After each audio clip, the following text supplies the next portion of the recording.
noticed when you said about because I see it now in the YouTube ads. When I open a video, they show me about Gaza, and I saw that one. It was so bad because there was a child. She was 6 years old or something. She was in the line. She was going to take some bread, and the guy just put the camera in her face. She was like this. She was shaking. She was cold, and he was like, "What are you eating?" She was like, "Bread.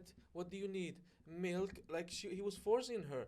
This is not advertising. It's just stupidity. She was terrified. She didn't. I'm pretty sure that most of organizations that show pictures from Gaza have zero permission from anybody, zero consent, nothing. And it is very difficult to judge the situation right now, given everything that is happening there. You need to show it. Like people have to be shocked by it.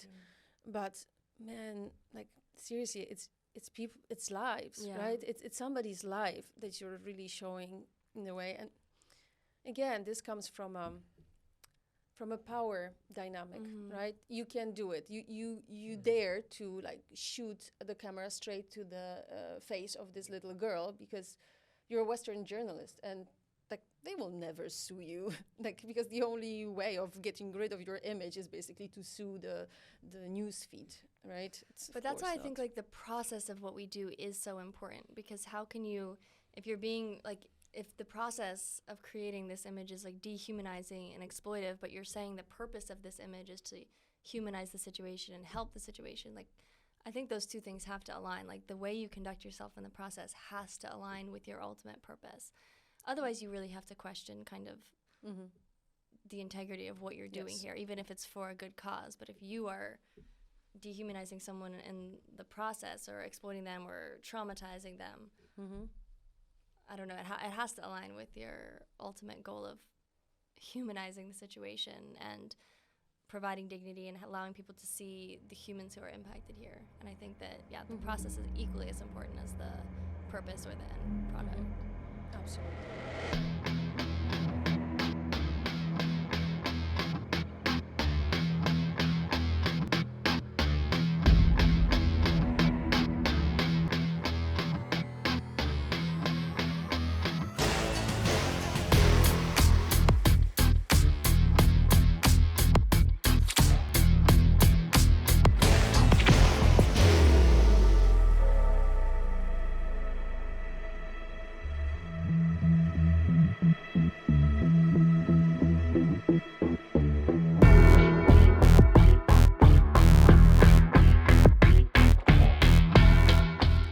Welcome back to Fractured, a podcast by Refocus Media Labs.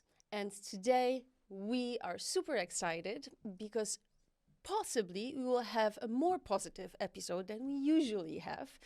And this is because we have this wonderful guest with us today, Hailey Sadler. Welcome to the show. Thank you for having me. It's an honor to be here today. I will tell you a few things about Hailey. Is a photographer and a researcher, a National Geographic explorer. Her work focuses on narratives around trauma, memory, and identity, particularly in the context of conflict and forced displacement, which we will be talking about today. She worked in Iraq, Afghanistan, Ukraine, Lebanon, Nigeria, Liberia, Bangladesh, Brazil, you name it.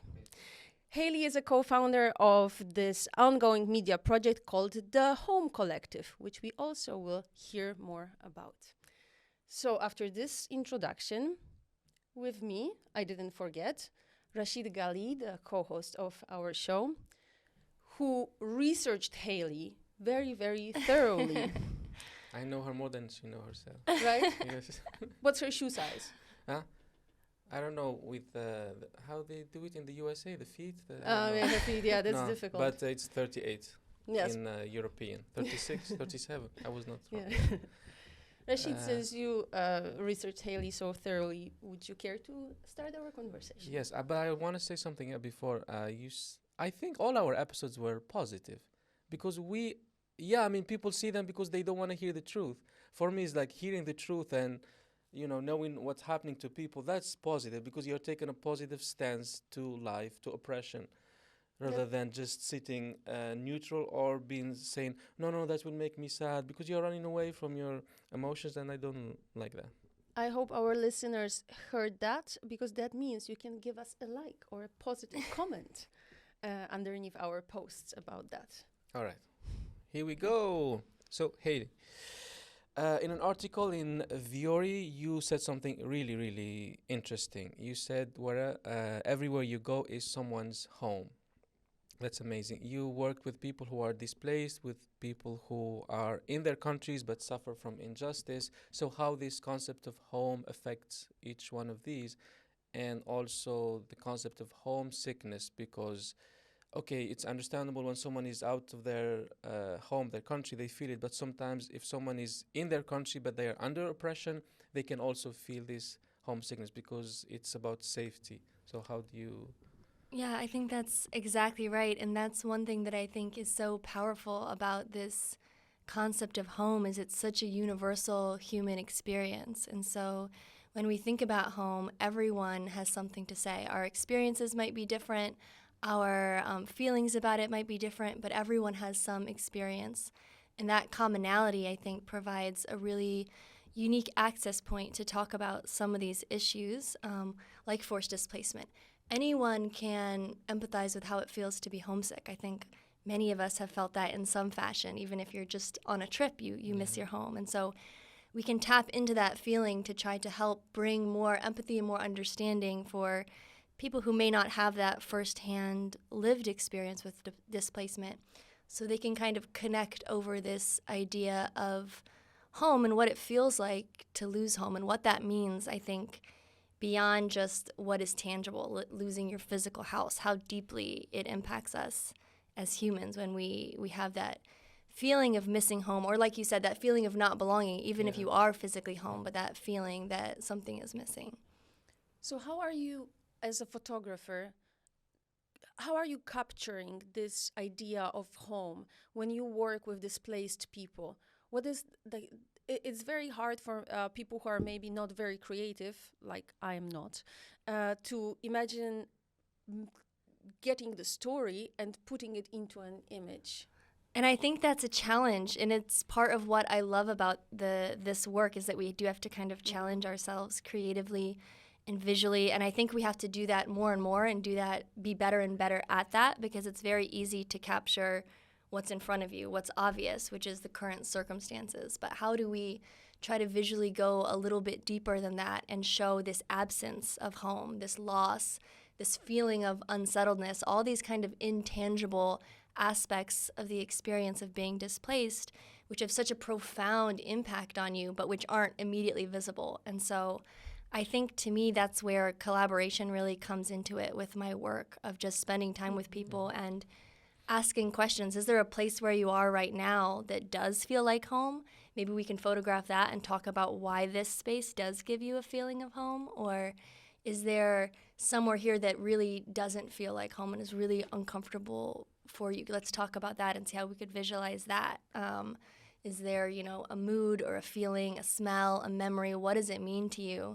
And then working from those questions, how can we kind of build an image around that maybe isn't really about the current context or the circumstances, but is really about something else, your internal experience as it relates to the current circumstances. When you spend time with people before your project, do you film that process, that time when you are just gaining their trust, and so is that filmed, or is just like a research and then you start filming? Yeah, a lot of it is without cameras, just because I feel like that helps kind of not bring out the power dynamic that sometimes comes when one person is holding a camera. And so most of it, like, my camera is in my bag. If there's something beautiful and amazing, or the moment feels natural, maybe I will pull it out and we will start making pictures. But usually I just force myself, don't even think about it, just be really present, have the conversation, just focus on that relationship building first, and then kind of put my visual hat on later, as much as I can, like silence that part of my brain and just focus on talking and nurturing that connection. Among your many beautiful projects, in this one that is called Personal Wars, a project that you did in Ukraine, there was this really powerful quotation saying, "Louder than bombs are the stories of women fighting their own wars." Could you tell us more about this project? What was it about? How did you work with people there? Yeah, that was a project that had a lot of impact on me because I was spending some time in Ukraine kind of right at the beginning of this outbreak of Russia's recent invasion. And I think I was drawn, and this kind of speaks to so much of my work, but I was drawn inside people's homes where, you know, the war was not as visual, but you could feel it. It was heavy there.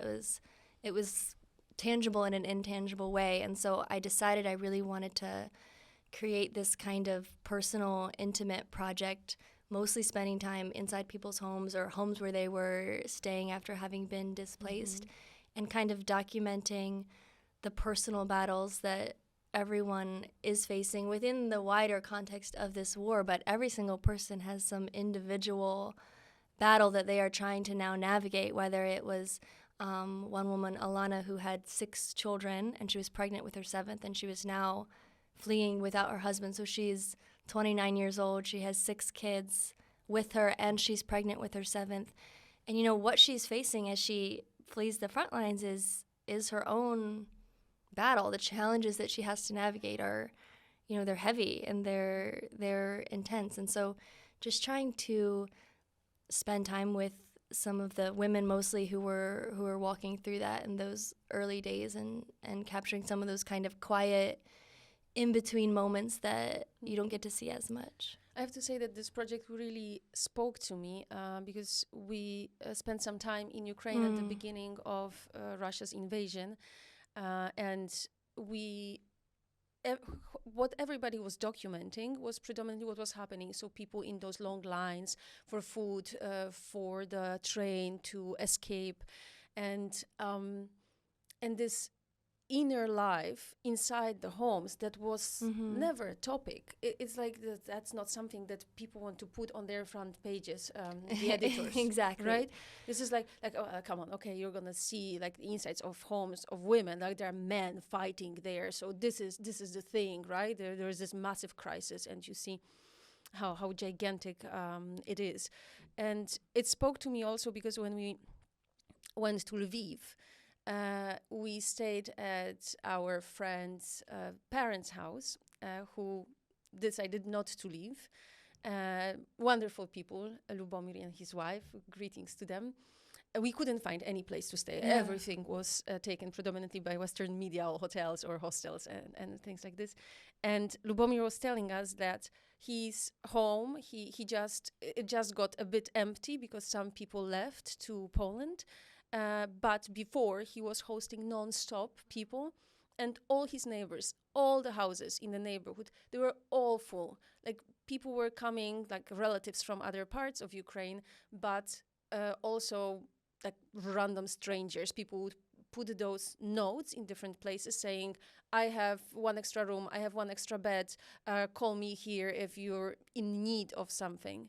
So this life inside those houses, those apartments, this is so powerful to see it on a picture, that it actually gets also a little bit of attention in your project. And that's exactly what I was feeling, because I stayed with a very kind Ukrainian friend in Lviv too, in their home. And I remember, I think I was staying maybe in the child's room, crashing, but his wife and his child had left. And so I remember this empty crib in front of this window, and I just remember thinking, that just spoke to me. And it's so simple, and it's certainly not like going to end up on a front page anywhere, but to me it's like that is also an image of war.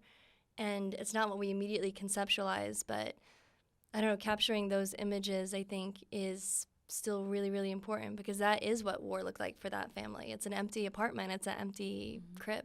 Exactly, war has many faces, yes. Right? It's not only the soldiers fighting on the front. Yeah, Absolutely. exactly.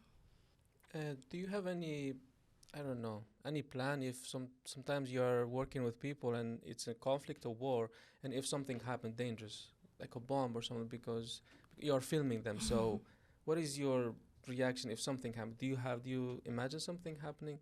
Because you see those documentaries about animals when they go to to film animals, so they tell them don't intervene because something is happening, but with human beings it's different because it's a human being. How can you be like not detached, but because you're there doing a job and something happening around them? I think I decided for myself really early on that if I was going to try to do this work long term, it was going to be really important for me to kind of conceptualize myself as a human first and a photographer second. And I think that's what I just tried to take as my little guidepost wherever I go and all the stuff I do. And so to me, it's like the work that you do with the camera is important, but it's not as important as, you know, someone's life in front of me. So I think for me, it's like the camera is my main tool to tell these stories, but the only power of the stories are the people and what they're sharing. So the camera is secondary to me for the people who are in front of it, you know, every single time. And I think everyone has to make their own calculation differently. And if you are a frontline breaking news reporter, maybe you make that calculation differently. And so I don't think there's necessarily one right way to answer that. But for me and for the work that I do, I just don't think there would be ever like a justification for me to choose documentation over like someone's well-being in front of me. You were in Kurdistan, right, in northern Iraq. Yes, yeah. You worked with Yazidi women, the survivors of the horrors of ISIS captivity. I remember a month ago I went into this spiral of just watching documentaries about that. I just want, because it was so scary for me to watch it, but I was like, no, I mean, and for me it was like a positive, I need to see it because I need to feel it. And in some, there's one documentary, they show this woman on live TV, she's from Iran, and they brought the guy who raped her and her family, and face to face. And she was talking to him and asking him, and he was like ashamed. And then at the end, she told him, "I forgive you." And I was like, "Oh my God!" I mean, Wow. how? Where was this courage to say to someone? And he just broke down when she said, "I forgive you," because there was another woman that she attacked the guy, and he didn't do anything. She was just beating him in live TV. But this guy, maybe he was. But when she said, "I forgive you," and she smiled at him, and he was just destroyed. So can you tell us about your experience there in working with the Yazidi women? Yeah, that is one of the, I think, projects that really has stuck with me so deeply. All projects do, but that one definitely holds like a really special place in my heart. And it's really just because of who these women are. I think all over the world, in all crises and conflicts, especially, I just meet the most incredible women. But the Yazidi women in particular were such strong and powerful advocates for themselves, and were so bold in telling their stories, and just maintained so much of their identity and their faith and their kindness and their like belief in humanity, which after everything that they had been through is just like a stunning testament to who they are. And so I think I really cherished like every single interaction that I had and all the time that I got to sit listening to them speak. And most of the project, it was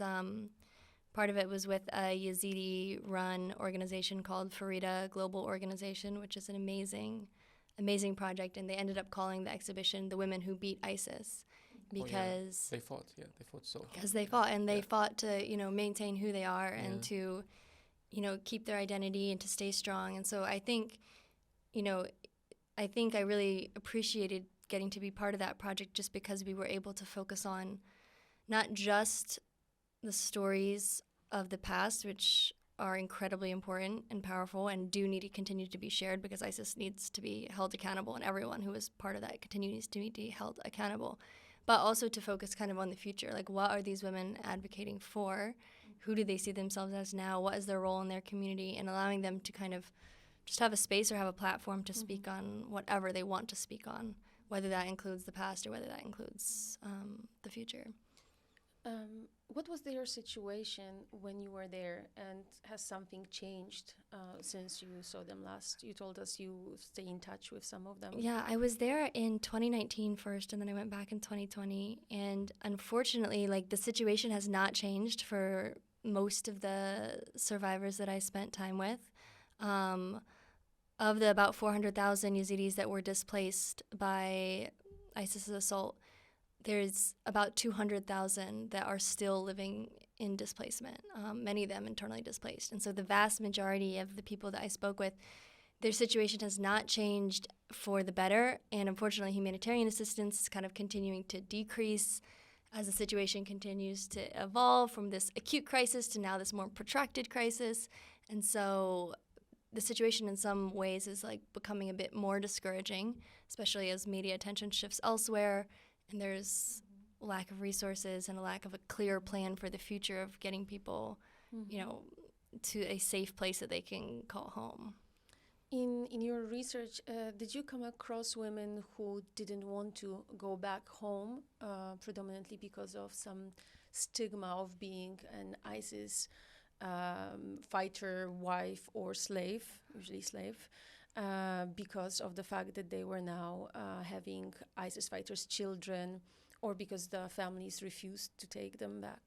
Yeah, there were a lot of those kind of complicated dynamics that make it really difficult. And a lot of the women that I spoke with did express that at a certain point they felt a lot of fear and a lot of concern returning. But Yazidi leadership at the time had done a pretty good job of being clear that women could come back and be, you know, reintegrated into the faith and it would not be held against them. And so I do think that helped. And the women that I was speaking with were all people who had chosen to return and who were reunited with their families. And so it was a subset, I think, of the wider experience. But they all kind of overcame that fear in order to come back and to live with their families and within their community.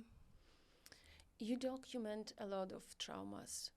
And this trauma in displacement seems to be even greater. So how do you do it ethically so that you do not cause more harm, right? It's very important to bring those stories to news cycles, and you have this wonderful project going on with National Geographic, which allows you probably for some more power in how the story is presented. But equally important is here the situation of those people, right? What we as either researchers or photographers or journalists leave them with. We sometimes open them without having this power or skills to close this trauma, right? You mentioned a little bit about your collective way of doing your work. Can you elaborate on that?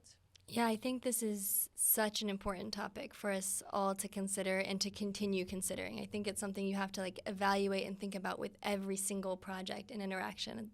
There's no, oh, this was the right way to do that, or this worked here, so it will work next time. I think you have to approach every situation with so much sensitivity and care and gentleness because, again, at the end of the day, our stories matter, but they only matter because of the person in front of you. So re-traumatizing someone is not worth it for your story. For me, just ever, period. Like, that's just a very hard line, if at all possible. And, of course, not everything is in your control. But if you can just do everything in your power to know that you tried to handle the situation as gently as possible. And I think that looks differently for different projects. For some projects, we've made sure that we had, you know, a social worker, a counselor, a therapist that could be called if there was, you know, a response that we were not expecting. Sometimes it looks a lot of times like having a very participant-led conversation, see where they feel comfortable speaking. Instead of directing the interview where you want it to go, oh, tell me about the past, tell me your story, tell me this experience. Just opening it and kind of allowing them to lead the discussion and making sure that it's very clear that they have the power to lead this discussion and nothing will be discussed, you know, that they don't feel comfortable sharing and no, they don't have to answer any question, they don't want to. And all of this is, of course, like in the context of, you know, survivors and people who have experienced trauma. And then another thing, like you said, we try to work really collaboratively as well, and that's something I think I've been shifting more and more in my work towards, away from kind of straight photojournalism and more towards this idea of kind of collaborative reporting where you allow someone to participate in the creation of their story and the creation of that narrative and whatever way makes them feel the most comfortable. So some things we have played with is like letting a family member interview them or they interview a family member to allow the conversation to evolve that way more naturally and kind of remove yourself from it. Or having, you know, a family member direct the portrait setup or letting them direct their own portrait setup. And none of these things are, you know, world-changing, but I think it's just trying to shift the feeling in the space that you're creating of a sort of shared power in creating the image and creating the narrative from someone's story. And so it just is trying to shift that power balance a little bit, and that, I think, feeling in the space to make it feel like we care about how you feel about the representation of your own story, especially when it's these cases of such a personal, intimate, sensitive story that you are sharing. We want you to feel comfortable with how it's shared with the world. And so let's bring you into that process to make sure that you feel comfortable with what is ultimately being shared. And then at the end of the day, of course, if they at any point decide they don't, being really, really clear that we will not publish it at any moment if you don't feel comfortable with the security. I find it so important because I'm getting more and more annoyed by those big NGOs who constantly put faces of crying children on their posters, being lead on their campaigns. And I understand, working in a sector, that you really need to evoke those emotions, and in order to get funds, right? You have to really show that there is a problem, and crying babies in a refugee camp obviously sparkles those emotions.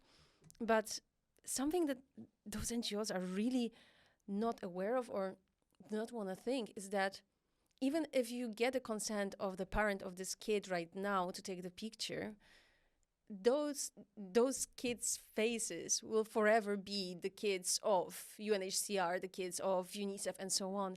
And in 20 years, maybe they will not want to have this stigma, this label. Yeah. Maybe they will not really want to be seen this way. And a lot of times those images can be taken out of context too. And so the image is taken once and then it's used for fundraisers and campaigns for the next 5 years about something totally different, often without someone's name, without their story, without any context. And so that's actually something I've done a little bit of work on the past too, of kind of consulting with different NGOs, trying to build some practices and guidelines around like the ethical use of images, because we certainly want them to be receiving funding when they're doing important work, but how can we use the power of storytelling in a way that, gets the funding and the resources that you need, but is not at the expense of the person whose story you're using, or maybe just their face if you have completely divorced the image from their story as well. And so that is something that's tricky to navigate, but really, really important to do better at, I think, than what we've seen in the past. We're gonna take a very short break right now, but stay with us, and in a moment we're gonna come back to our conversation with Hailey. And during our break, you will see a trailer of the Home Collective, a global storytelling initiative exploring what home means in our changing world. It's a National Geographic Explorer project by Hailey Sadler and Darian War.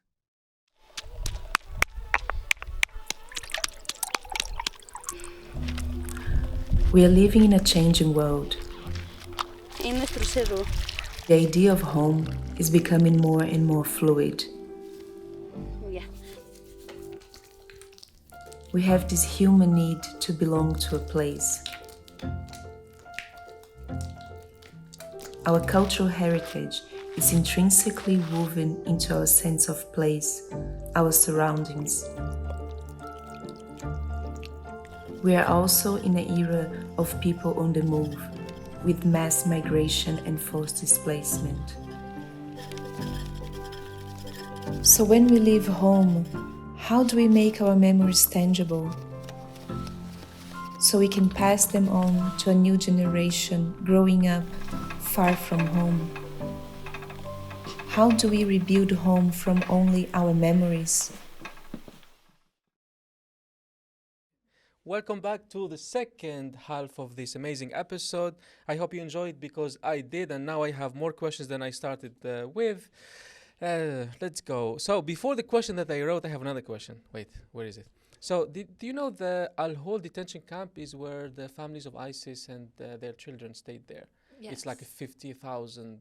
So the families, they put them all there. It's like ISIS families, and so radical, some of them so radical. If someone goes to film or something, and there are weapons and stuff there, and some women there, they are applying to go back because most of them are teenagers from France and Germany. They want to go back, but nobody wants to accept them, so we're just keeping them there. But it's for like the whole families. So the families of the families fighters of ISIS. So not with the fighters, but like the women with children. Women and children live there. Yeah, okay. and they live there, and they have like how they call it, the foreigners side is the women they came from Europe, these teenagers, and they want to go back, and the other ones like Syrians and Iraqis, and they are getting attacked because they don't want them to go back. And I saw this documentary where they speak with their families, and the fathers from France and Germany, they want them back, but I think from 5,000 kids they took only 4 back. I think. Did you go near that? Or I did not do any reporting on that, but it is a really difficult situation, and some people have done some important reporting on it. Yeah, this is very dangerous. All right, the actual question. You worked a project Beyond Migrant is a portrait project, highlights the stories of 15 families who have gotten caught in the limbo of U.S. immigration policies and been sent to Mexico after trying to seek asylum. Can you tell us about this amazing project? Yeah, and about the situation at the border as well, because I think here in Europe we do not follow it that closely. We're going to have an episode soon about the U.S.-Mexico border.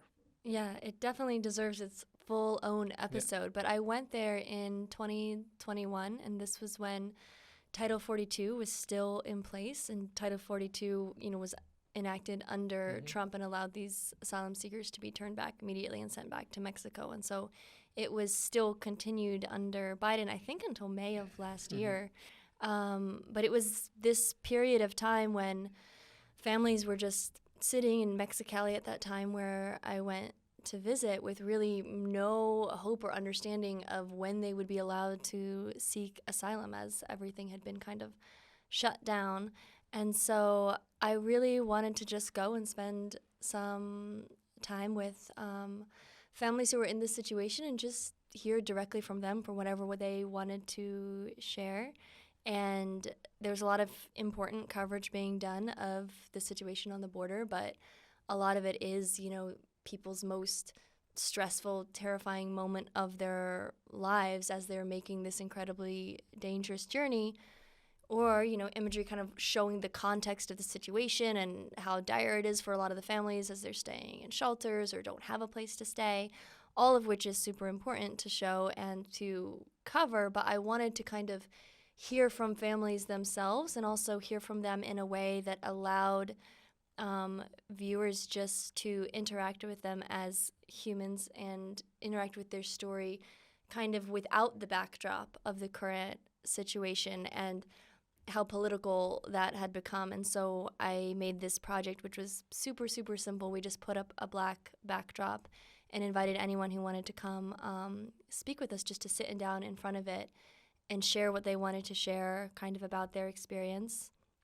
their journey, or their hopes for the future, whatever they wanted to share about. And then we would make a portrait of them. And so it turned into a very simple project, but for me, like a very moving project, just to get to connect with people and hear kind of why they left home and what they were seeking to recreate in home for themselves as they waited to cross the border. And then just really heartbreaking personal stories of what they had been through and what they were currently going through as they were waiting for some kind of resolution to the situation. And one woman, had been given a court date, and legal representation is not guaranteed. And so she doesn't speak a lot of English. She did not even know what a court was, where to get to the court, how to do any of the things that she was told she had to do in order to take the next step.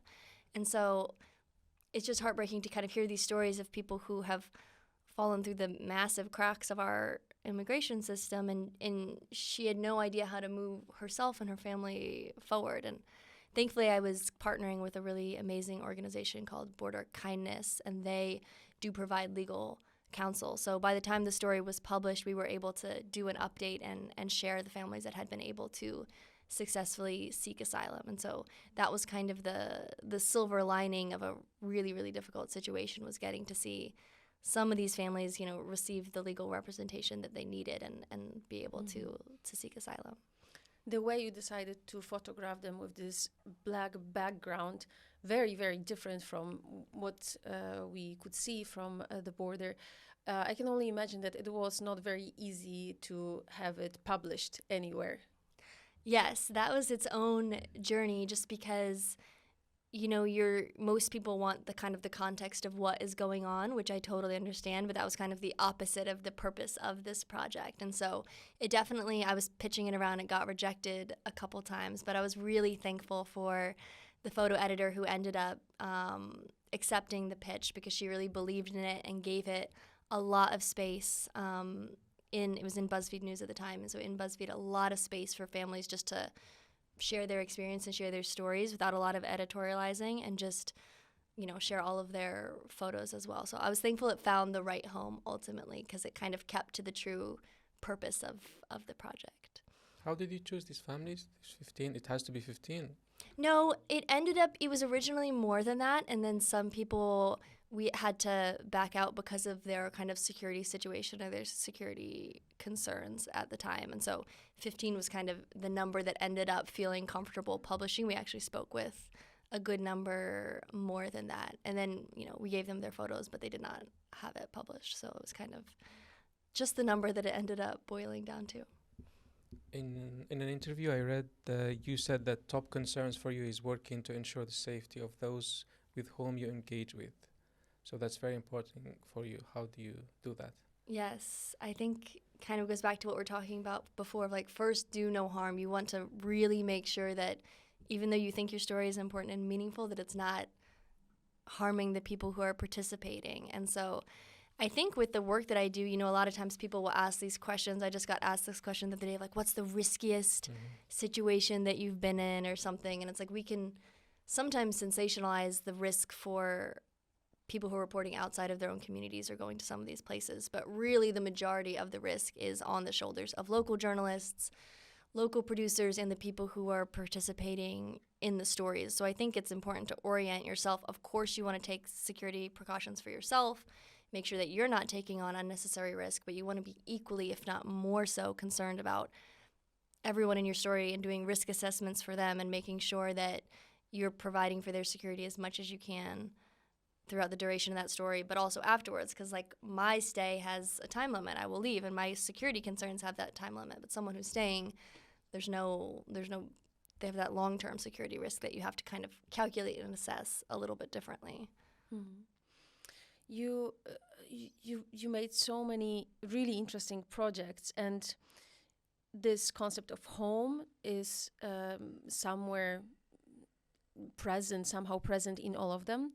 But also your type of storytelling and how you present it, it is very important because it comes from the object point of view a little bit, because they participate in it.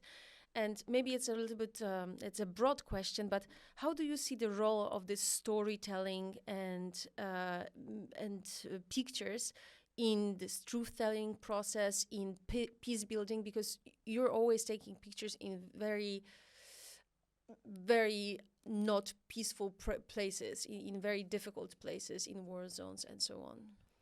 Yeah, that's a really good question, and I think that's why collaborative reporting is so important and will continue to be more important. I think that's kind of like the future of storytelling, is this reporting that we do that really platforms the lived experience of people who are in these situations as part of, you know, the truth-telling and peace-building processes that we are trying to implement in any of these situations. And I think for me, that was kind of part of what I was interested in participating in. I previously worked in Congress, and I felt like these voices were missing from a lot of the policymaking discussions that we were having. And it just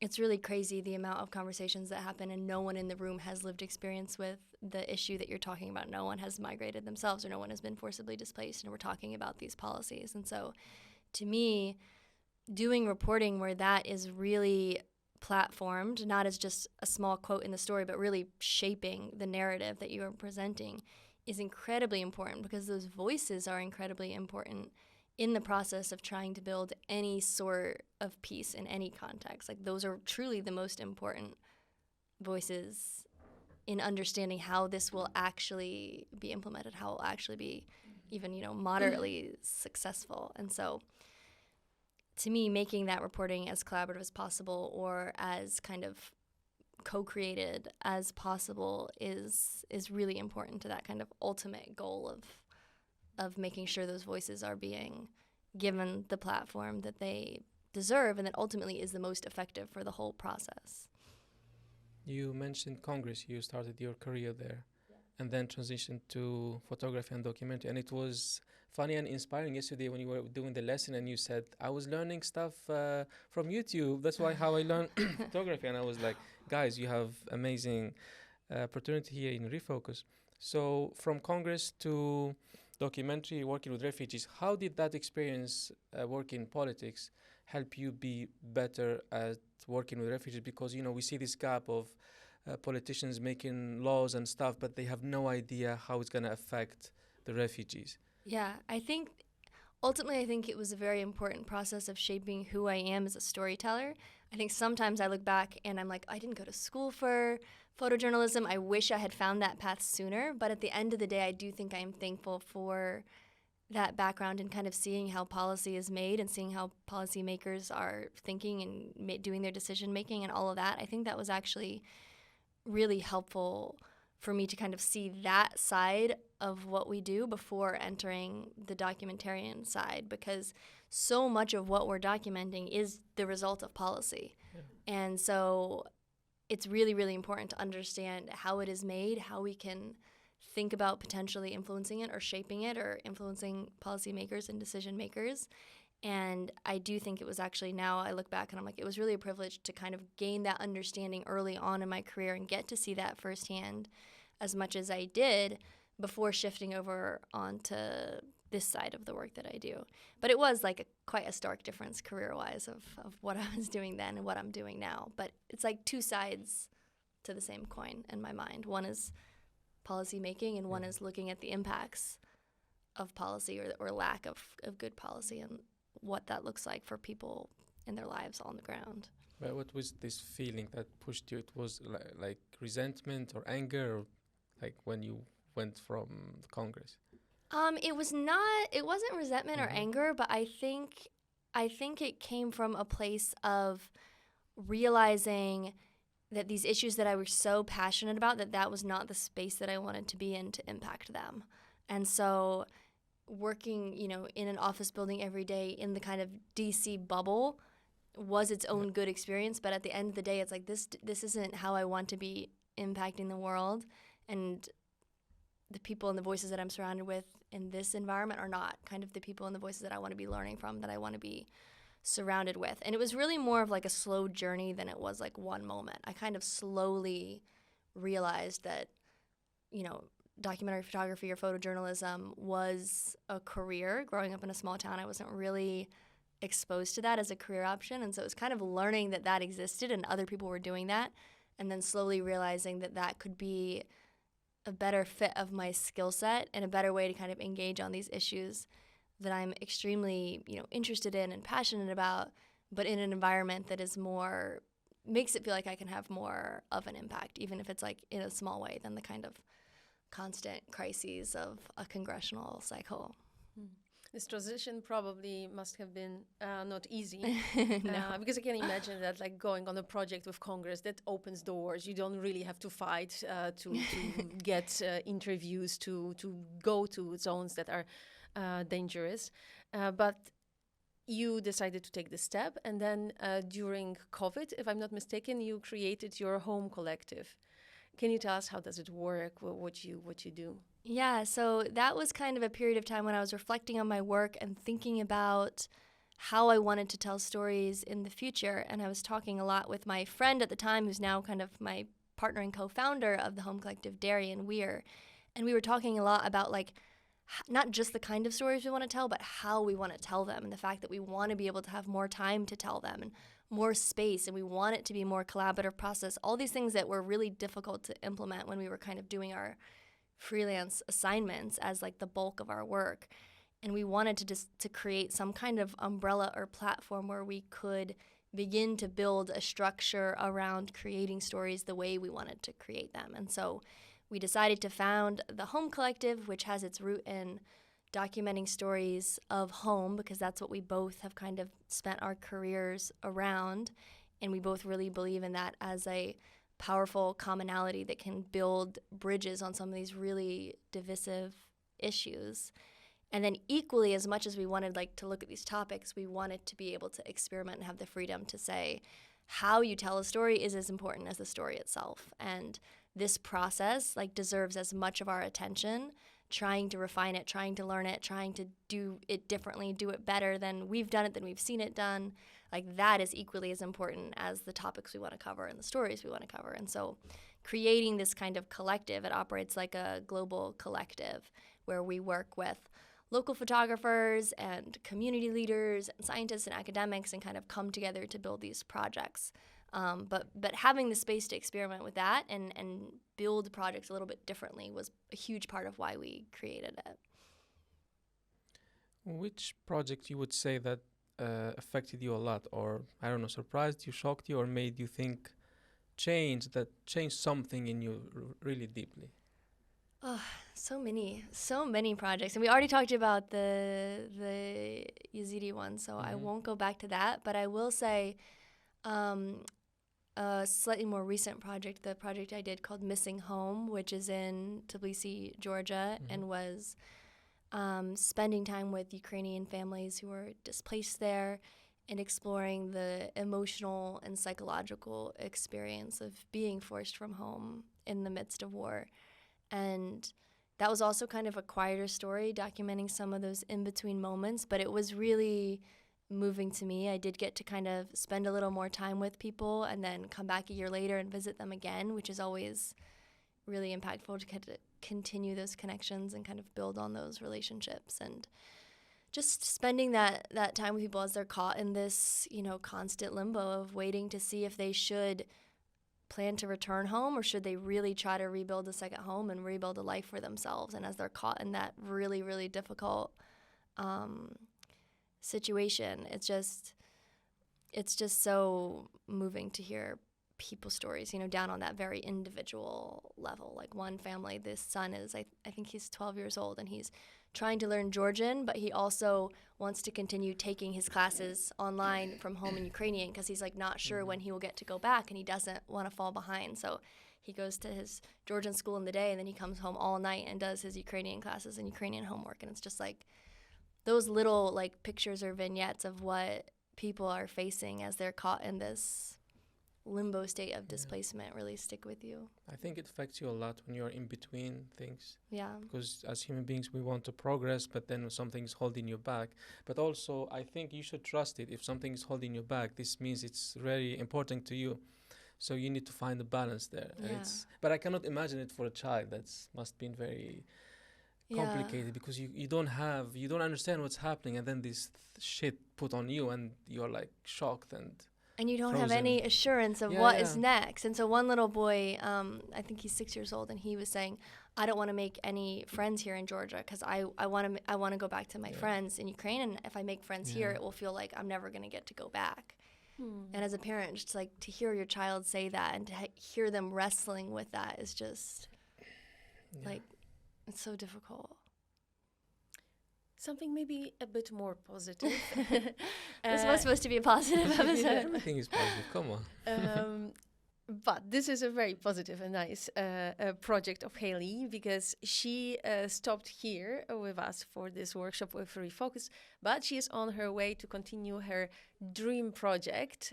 She's on her way to Paris and already did it with Brazil, if I'm not mistaken. Yeah. Okay, tell us about this project. So this is one that we're just getting started with and kind of just in the early stages of documenting, but we're really excited about because it is going to be even kind of more conceptual and quasi-documentary and collaborative than what we have done in the past. It's still documenting real stories, but it will be very, very participant-led because this project is looking at post-traumatic dreaming and how memories of home reappear in a dream state for people who have been displaced or forced from home. And so, of course, you can't see someone else's dreams and you can't document that in a tangible way, and so it really gives a lot of space to talk about a very true and important and reality and experience, but from a different angle where we can explore and collaborate to create something that's visually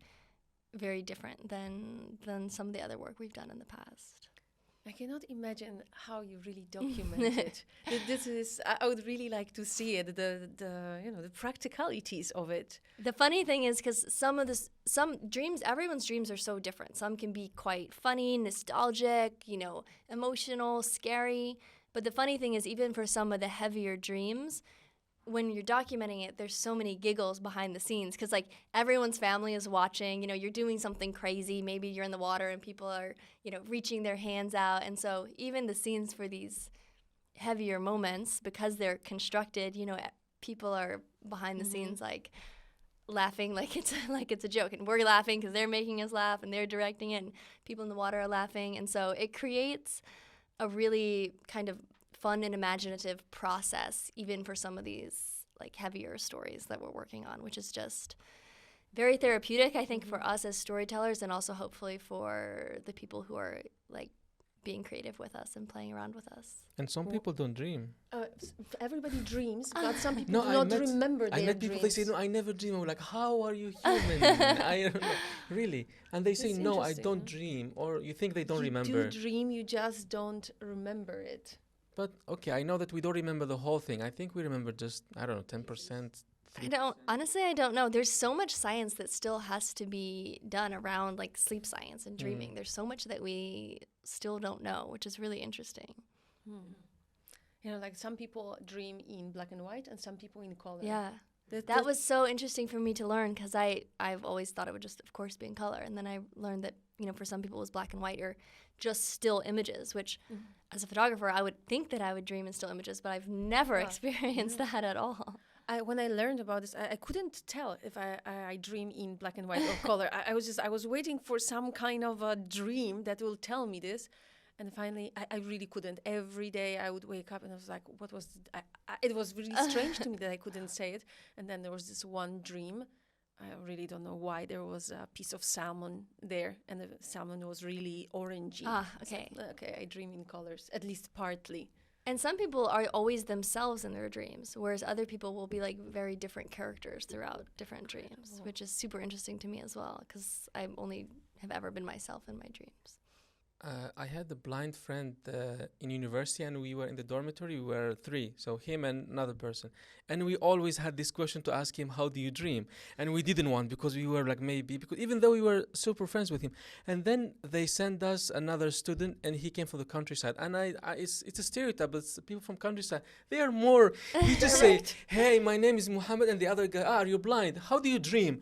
The first thing he asked him, and I was like, we live with this person for 1 month, and we couldn't ask him. And he just asked him, and he was like, I hear voices.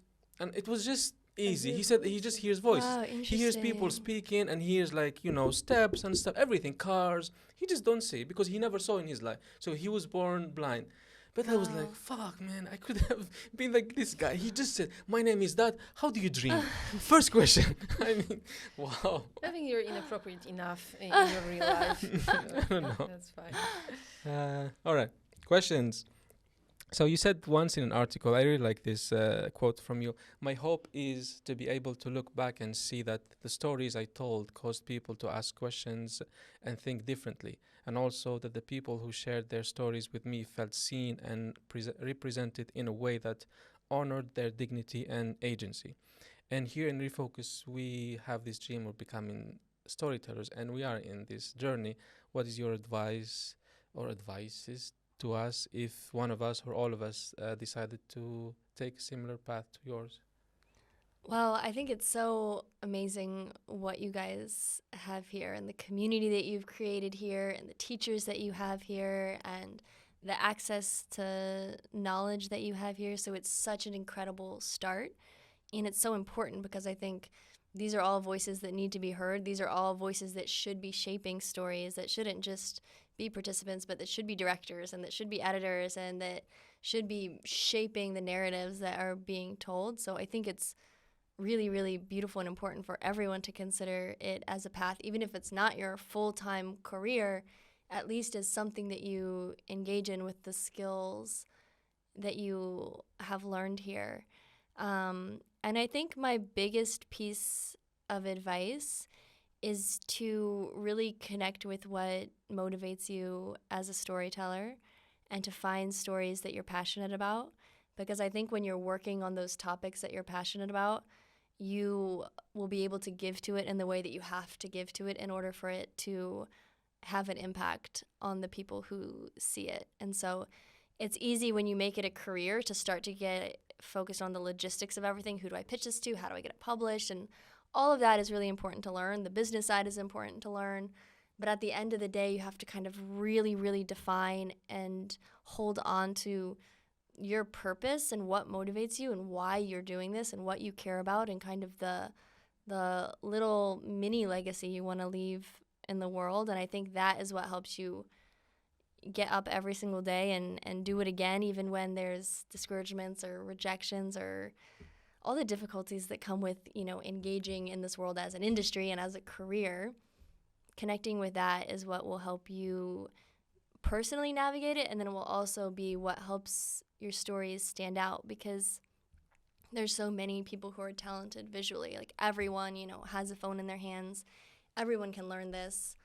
And there's just such a multitude of talent. But what will make you stand out as a storyteller to other people and what will make your stories stand out is like what you give to it and what you bring to the table and that kind of passion and motivation that you bring. And I think that's not something that anyone else can tell you what it is. That's something you as a storyteller really have to go deep with and get internal with. And sometimes that's part of the process that I think we discount, because it is very personal, it is behind the scenes, and there's not a lot to show for it. But spending that time to really understand that about yourself and why you're telling these stories and who you are as a storyteller and why these stories matter so much to you will then give you what you need in order to make them matter to the audiences that you're trying to impact. And so that's my biggest piece of advice, because that's something we can all do also, right away. And it also will impact, it makes you better at pitching, it makes you better at grant writing. Like understanding that will make you better in all these other aspects that we do want to get better in. But that's kind of like the core of all of it to me. Wow. Any more questions? I have millions. but let's maybe leave them for Patreon. We can end it. And if you want to listen more from this amazing episode, follow us on Patreon and help us grow more and sponsor us. What else? So thank you very much for your attention. What an interesting conversation this was. To remind everybody that Fractured is a podcast by Refocus Media Labs Collective, and we are grantees of Alliance Foundation Fellowship. This studio is led by Aperture. We are very grateful for the equipment. As Rashid said, if you would like to support us, go to Patreon, go to Refocus Media Labs page. You can see all the links there and in our notes. And we will see you in 2 weeks' time. Like Wait, this water, stress, I was tea. like, there are so many hands, I cannot handle this. That was like, I woke up like this, oh my God, all the people. See, it's like work study related, like things that are most Waiters, frequently in your server head. dreams are the worst, because like you cannot win. Like there's no, and every time it's a super creative way of how you will be foiled. You will never succeed. You're in the quote unquote in the weeds. But you'll come around the corner thinking you're going to catch up, and then there's an entire section of the restaurant that's brand new, just materialized, and they're all for you, and everyone's angry because you didn't talk to them yet, and then the menu's in another language, and you're like, the computer doesn't work, or it's terrifying, and it doesn't go away. Some other information I was like interesting. It's like you cannot die in a dream, no? It's really crazy. That's a question. Can you wonder die? if in I a dream? always like when I'm like almost dying, I always wake up, and it's like It's like Inception. And I heard like people telling like you cannot die in a dream, and I found it so interesting. That is so interesting. I don't know. It's like you can have no image of dying. You don't know. Interesting. That's over. Yeah, but what if you have a dream that you're in the afterlife? That's the dream. Like that's the context of where Can you are. you? Why not? Can you like because would that be real afterlife? Because we don't know how afterlife looks like, except for Yeah, we those do. people who had those near-death experiences. We've seen so many renditions of it in TV. But like it's not real. film. It's not like it's our image of it, and But it's isn't everything our perception of something? it is. Yes, it's it based is. off of popular culture. Like Ted Danson's probably there, right? In a good place. You know? But there is this theory that says maybe this life we are living, like it's a dream, It's a Like, video like game. you- No, it's a video game. or video game, or it's a dream. Yes, Like just I would like to. like your believe. death is that like waking up. Yeah. Mhm.